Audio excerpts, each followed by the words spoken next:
Let's talk Kate Bishop. That's right. If you put your subtitles closed captioning on, you can get a screen grab right now of a Perch video where he's saying, "Let's talk Kate Bishop," and you can rub it in his face for how much he hates those Let's Talk channels that go on. Um, what can I say? I'm a big hypocrite. But let's talk Kate Bishop, shall we?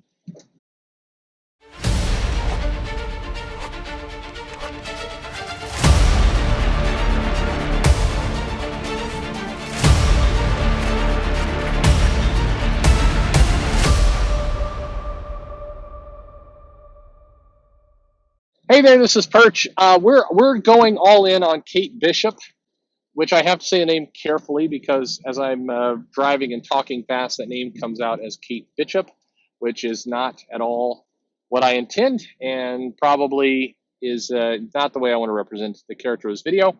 Anyway, Kate Bishop, aka the better Hawkeye, as they say, who's getting some notoriety for the fact that the Disney Plus is going to have a Hawkeye series at some point, 2021-ish, maybe 2022. It's hard to say. Disney Plus's scheduling seems a bit janky, or however you want to put it, a little bit.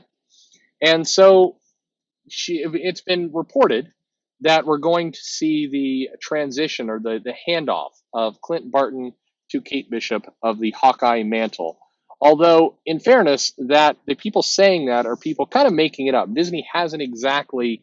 The only thing they've said officially is that we will see Kate Bishop in this series, and that Jeremy Renner is also going to be in it.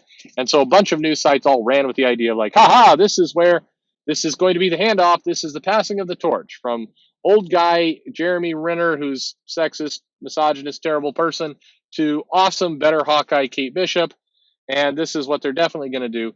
And, who knows? Maybe that is what Disney is going to do, but there's been no official word that we're getting any kind of transition from one to the other. In fact, what it looks more like from the original D23 comments is it's going to be a bit of a Hawkeye series with some comedy, and they're going to introduce this new character. Maybe we have a buddy movie of some kind. That's what kind of has been. That's really all that's been announced, and so we'll see what actually transpires in the show.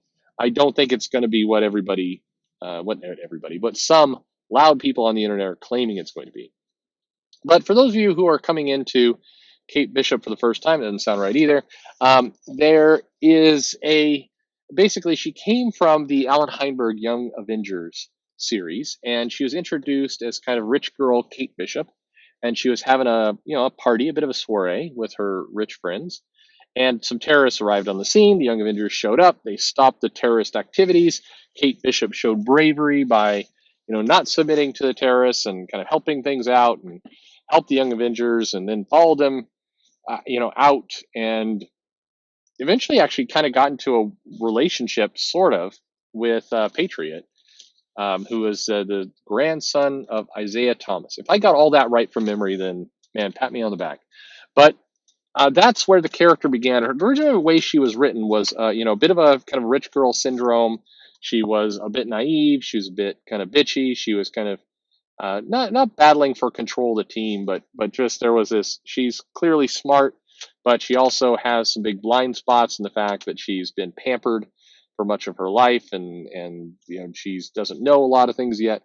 So that was how she was originally written, and then Matt Fraction kind of brought her in as kind of the stable one in his Hawkeye/Hawkeye book, and she was kind of a little guest star while Hawkeye was having some relationship kind of craziness with Mockingbird, and I forget who else he was dating at the time, but there was some awkwardness. Spider Woman, that's right.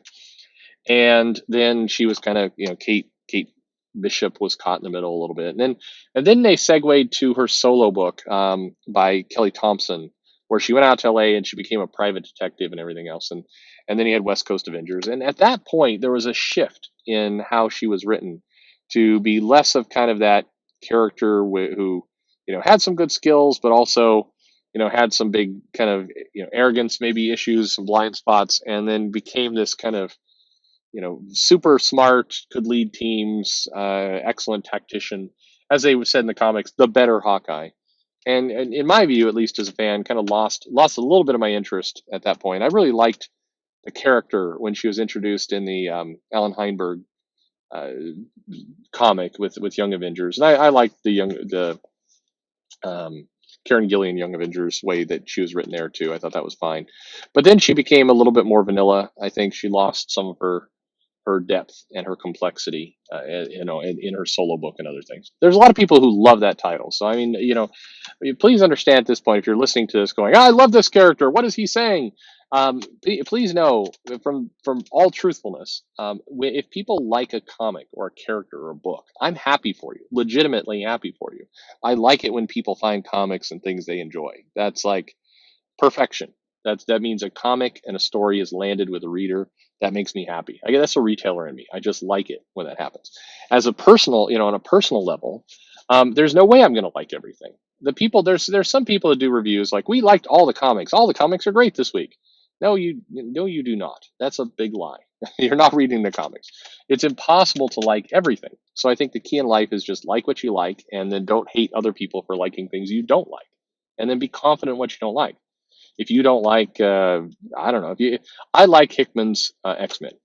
If you don't like it, and there's plenty of people who don't, you don't be shy. Don't like it. Don't be ashamed. I mean, you don't feel like you can't like something can't not like something because a lot of other people like it. It's silly.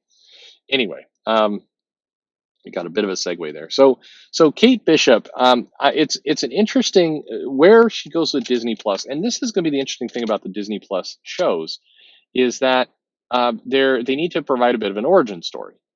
And so comic readers, whether it's America Chavez, which was announced and kind of wasn't announced, She-Hulk, Miss Marvel. I mean, Miss Marvel is going to be interesting too because Miss Marvel has had now some pat. I mean, she's had a first series, a second series, time in the Champions, time on the Avengers. She's been all over the place, and so when they start the show, they need to take the character back to the beginning and kind of work them back through some of that journey. And I suspect for some of these characters, there's going to be some dislike of how they're handled by some of the fans. So, for example, America Chavez, that's a harder one because America Chavez has been kind of all over the place for a bit of time. But take She-Hulk for example. If they do She-Hulk like the She-Hulk that you currently see in the Avengers, and there's some staunch defenders on the internet about this is the best She-Hulk, the big muscly one, then they're going to lose massive amounts of storytelling potential because she had a bunch of triumphs and failures and villains and a rogues gallery and friends and all the rest that were built up over.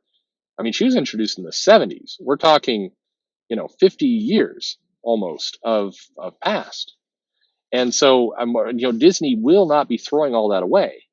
And then you take a more recent example with Miss Marvel.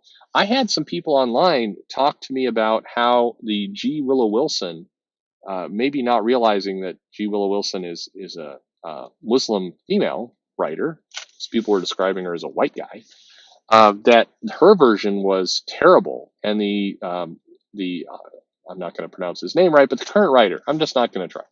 The current writer of Miss Marvel is doing the more authentic Miss Marvel, which is a weird thing to think about.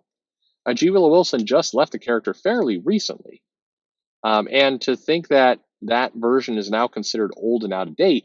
When you start the Disney Plus series, you're going to be drawing from that original G. Willow Wilson well. You kind of have to.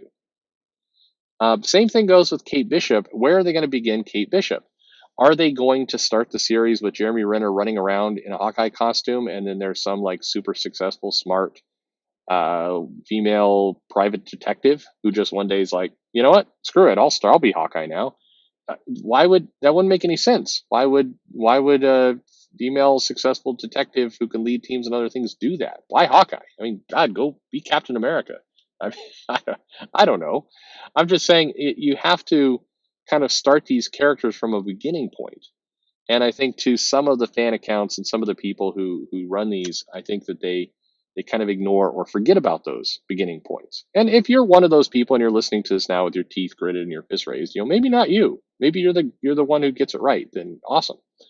But Kate Bishop as a character, I think, is an interesting one. I think there's a lot of storytelling potential, both in the comics and in the Disney Plus series, of having a Kate Bishop character who is, younger a little bit than what's currently in the comics, has somebody who's maybe, kind of like the comics, in a world that doesn't quite fit them, but has heroism in their heart, and gets thrust into this world, maybe in a little bit over their head, and gets mentored and helped by Hawkeye. Making Hawkeye the drunk, crazy loser really doesn't work in the Disney Plus.